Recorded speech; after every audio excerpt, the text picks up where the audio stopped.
This video is sponsored by PotownStore.com, the best place to get yourself some TCGO code cards. Looking for that last card to complete your online deck or just to get the latest booster packs in town, they literally have everything, and you can use the coupon code ZapDosTCG for 5% on everything on the website.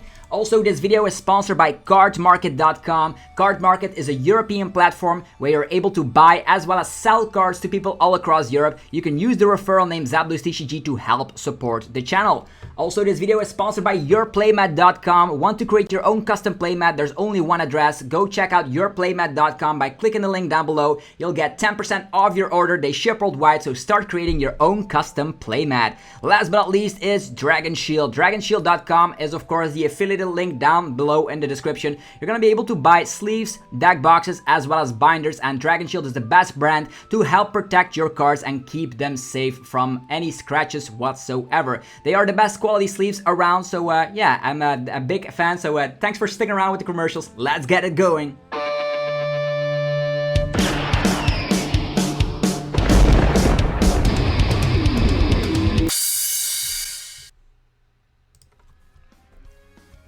Sup YouTube, it's ZapDosTCG here, and welcome back to our TCG video on my channel. On this channel you get daily Pokemon TCG content, so be sure you are subscribed so you never miss a single upload. The World Championships are 1 week away, that's right. The first day of the World Championships will take place on Thursday next week, and I'll be playing in that day 1. In this video we're going to be talking about the day 1 meta forecast, so I'm actually going to be predicting which decks I'll be facing off in the first round of the World Championships. So as you know, on Thursday there's gonna be 8 Swiss rounds, and the people that have 6 points, actually 6 points, that's not true, 6 wins, aka 18 points, will advance to day 2 of the World Championships, where actually a lot of top players from all the regions will then combine and form new Swiss rounds. Also, a cool fun fact is that people that advance from day 1 to day 2 can still change their deck for day 2. Day 1 will be taking place on Thursday, and the opening ceremony as well. So I'm very hyped, and I'll be leaving for London very shortly. So if you're seeing this video in the future, come and say hi at the World Championships. I'm a friendly fella, and I don't bite. So without further ado, if you guys are enjoying the content I'm putting out, be sure to let me know by rocking the hell out of the like button. And let's just start off by saying Palkia VSTAR is going to be one of the expected decks at the World Championship. I'm expecting 2 or 3 Palkia VSTARs that I'll be up against, and whether that's going to be the Palkia Inteleon build or the Palkia build with the Mew from Celebrations, aka the Turbo Palkia, we will be seeing Palkia VSTAR at the World Championships, mark my words. Also, as a little disclaimer, this is not an exact knowledge here, not exact theory. This is just me predicting which decks I'll be facing off in day 1 of the World Championships. If you're also playing day 1 of the World Championships, you might be having some info right here to just, you have to be playtesting against these decks in order to actually make a chance and know what to do when you're seeing a Palkia VSTAR. So Palkia VSTAR has the Star Portal ability, with of course being able to accelerate energies from the discard pile to the Pokemon in play. Palkia has of course options against annoying stuff like Miltank, because they have a built-in Aqua Bullet of the Shady Dealings Inteleon. They also have Radiant Greninja, which can snipe 2 targets for 90, so has so many versatility behind it, and of course with great supporter cards like Melanie, Roxanne, and all that. This is a very scary deck to be up against. Also, the Subspace Well allows you to slap 60 damage plus 20 more for every bench Pokemon, allowing you to get some crazy numbers if the opponent is not careful of their bench base. With Choice Belt, with Galarian Zigzagoon and Scoop Up Net, with Leon, with Echoing Horn, there's a lot of ways you can buff that damage to an incredible amount, so you can one-hit KO anything in the game. So yeah, I'm expecting 2 or 3 Palkia. That could be less. You never know what you see your first round, and if you lose your first round, you might be in the weird category where you're up against rogue decks at Worlds, but this is not exact science. This is just me predicting the meta for the day 1 at the World Championships. Moving forward is Arc Intel. Arceus Inteleon did do pretty well at NEIC. There was a lot of popularity spike with Arceus Inteleon. Inteleon builds of course might get countered with Jolteon and the Memory Capsule, so if you're still playing Shady Dealings Inteleon engine, be careful of those. But Arc Intel is just a well-established archetype in the game. You already know that Trinity Nova allows you to accelerate energies straight from the deck to your Pokemon, and this deck does it best with the Cheer and Scare loop. So pretty much you use Trinity Nova, set up another Arceus on the bench. If you get damaged, because Arceus has that big jump to make it a 310 HP monster, you're gonna be able to of course use Cheer and Scare, and with Palpat you're gonna be able to loop that strategy until the opponent just says like, oh no, I cannot get enough prize cards in time because you have utilized like 3 Cheren Scares, and there's no way I can then win the prize race. Starbirth also allows you to get like 2 cards instantly from the deck if Path to the Peak is not slapped down.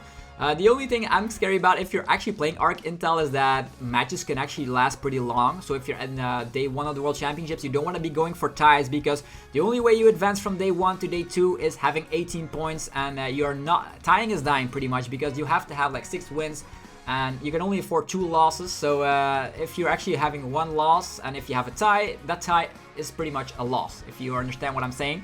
So Arc Intel, pretty strong deck. You can either go for Dunsparce or Manaphy, although I am not predicting any Rapid Strike Urshifu VMAX on day 1 of the World Championships, because that's a very, very crazy difficult deck to pilot. And I do maybe expect Urshifu to might have a little bit of a comeback here and there, with maybe testing teams like Limitless to be bringing that. They've already did that to success in different regionals throughout the season. So Arc Intel, it's a very good deck. You can cover your weakness with Dunsparce, although I don't think Dunsparce is necessary in the day 1 meta because there's not a lot of fighting around. Strong deck, I expect at least 1, if not 2 of them to be facing off against them, and I know exactly how to do that. You can actually have some auto wins here and there with specific decks, so I'm not going to go in detail here and there, but there are capabilities of Arc Intel, of course. You're going to be knowing what to do. Next up is Mew VMAX. You thought Mew VMAX was dead because of Roxanne Path? Well, think again. People will still grab to Mew and they might high roll. We have Cram-O-Matic, we have cards like Pokemon Catcher, so this deck pretty much revolves around coin flips these days. Sometimes you get Roxanne Path and you can not do anything. Sometimes you get Path turn 1 and you cannot do anything. But that's just something you have to deal with Mew. If you're playing Mew, definitely shove in the Pumpkaboo in your list because you're going to be having a good time regardless, because there's a lot of Path around. We've talked about Arc Intel, we've talked about Palkia VSTAR. Those are all decks that run Path, so why not shove in that Pumpkaboo? And if you start with it, just eat up the Pumpkaboo. Now, in all seriousness, Mew VMAX is one of the strongest and fastest decks out there. This is one of the decks that can benefit from going second. Because of Meloetta and, of course, Alessa Sparkle, you're going to be able to KO at least the first thing that's in the opponent's active. Either you can go for Escape Rope to target the only attacker they have in play, or you can go for Pokemon Catcher. This deck is super scary to be playing against because they are just incredibly fast. They, of course, lose to Disruption like Crushing Hammers, Pad, Roxanne things. That is definitely something you have to be considering. Although I don't expect a lot of Darkness Pokemon in the day 1, and in the World Championships. Maybe in day 2, that's a different story, but we're talking about day 1 mainly. I'm not expecting Baby Moltres here and there, because why would you play Baby Moltres when it is very bad against Arc Intel and Palkia in the first place? These decks are having, of course, cards like Marnie and stuff. And yeah, you don't want to be countering specifically Mew, because Mew is not the best deck in the format anymore, even though it is still a very scary threat. Yeah, I expect 1 or 2 Mew VMAXs. Then, Ice Rider. Ice Rider has been seeing some success in online tournaments throughout the globe. We did see that played at Limitless TCG that it has seen an increase in popularity, and for good reason. With, of course, Max Lance and Choice Belt, you hit the numbers to KO any V-Star in existence. Add a Leon on top of that and you hit 310, enough to knock out Mew VMAX, which means the Ice Rider Calyrex VMAX can actually one-hit KO anything that you might see at the top tables, including stuff like Flying Pikachu, which has 310 HP. So the Leon Choice Belt combo is huge. The deck typically runs Tool Scrapper and has an Inteleon engine behind it as well. So as you can see, all of these top decks are running Inteleon engine. So is this time to be getting out your Jolteons and Memory Capsules? Who knows, but if you want to be countering, yeah, we did know that, of course, Inteleon will be at the World Championships and Shady Dealings is a busted ability.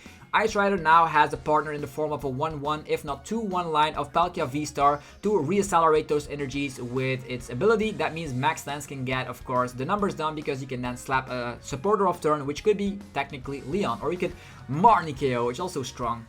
So Ice Rider is, of course, being weak to metal. Not a lot of metal is around at the top table, so you should be good with your weakness, and it is a strong deck all around. People are just saying that Ice Rider still bricks, but you just have to find a correct list and you're going to be doing well. Maybe I can see like one Ice Rider at best, because it's still not the most popular deck out there. Moving forward is Flying Pikachu. This is the deck that actually won NAIC because of Azul GG, and what can I say? You also have Cheren Scare, you have Roxanne, you have, of course, the lightning capabilities to knock out the most popular deck in town, which of course is Palkia VSTAR. On top of that, this deck has a great Max Balloon side effect, which allows it to win against stuff like Lunatone, Solrock, as well as Regigigas, if you might see those. A cool thing is that Flying Pikachu also has free retreat, opening the door that Arceus can of course have more Trinity charges. The deck runs for DTE, so we have more chances if you go second to use Trinity charge, which in my book is pretty good. It still has a shaky Mew matchup here and there, depends on if they actually can gust up your Crobat, although with 4 Pat and 4 Marnie, this deck just hopes that Mew doesn't draw completely nuts and just overpowers it. There's a lot of 2-pricers in here, but the Bibarel engine is pretty good, and it's probably the best Bibarel Arceus build out there. It has of course capabilities of being having the counter answer against the best deck in the format, which is a very good thing, and Arceus by itself is a strong card, as we've already seen. I expect like at least one Flying Pikachu at Worlds. Then, last but not least, is Regigigas. I've seen an increase of Regigigas here and there. People are trying it out with Pokestop, the Turbo Regigigas build. Regigigas, in theory, has a favorable matchup against Mew, has a favorable matchup against Palkia, and against Arc Intel. You have to hope they don't play Dunsparce, even though you can just gust up the Dunsparce and then go with your Regirock to attack.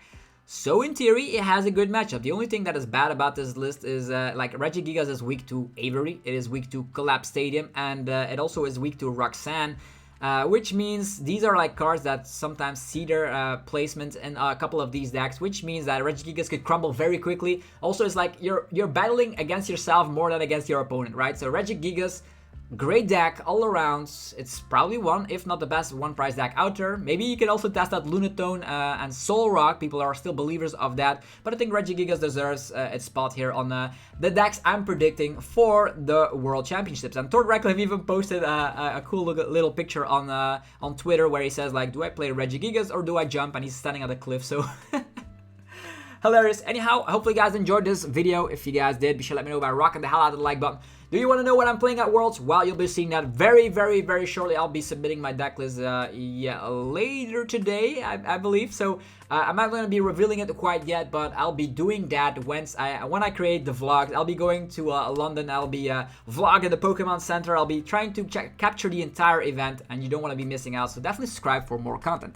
Anyhow, have yourself a fantastic rest of your day, and I will see you guys tomorrow at another video. But also let me know in the comment section, what do you think will be the most popular decks and day 1 of the World Championships. Let me know the decks you are predicting in the comments below. Anyhow, have yourself a fantastic rest of your day, and I will see you guys sooner rather than later. Peace.